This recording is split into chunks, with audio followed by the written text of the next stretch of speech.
حضور صلی اللہ علیہ وآلہ وسلم نے ارشاد فرمایا کہ اللہ تعالیٰ اس شخص پر رحم نہیں فرماتا جو لوگوں پر رحم نہیں کرتا۔ حضور صلی اللہ علیہ وآلہ وسلم نے ارشاد فرمایا تم میں سے کوئی کامل مومن اس وقت تک نہیں ہو سکتا جب تک کہ وہ اپنے بھائی کے لیے وہی چیز پسند نہ کرے جو اپنے لیے پسند کرتا ہے۔ رسول اللہ صلی اللہ علیہ وآلہ وسلم نے ارشاد فرمایا قیامت کے دن مجھ سے سب سے زیادہ قریب وہ شخص ہوگا جو مجھ پر سب سے زیادہ درود بھیجتا ہے۔ حضور صلی اللہ علیہ وآلہ وسلم نے ارشاد فرمایا کہ وقت پر ادا کی ہوئی نماز اللہ تعالیٰ کو سب کاموں سے زیادہ پسندیدہ ہے۔ رسول کریم صلی اللہ علیہ وآلہ وسلم نے فرمایا کہ تم میں سے سب سے افضل شخص وہ ہے جو قرآن مجید سیکھے اور سکھائے۔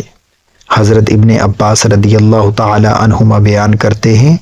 کہ رسول کریم صلی اللہ علیہ وآلہ وسلم نے فرمایا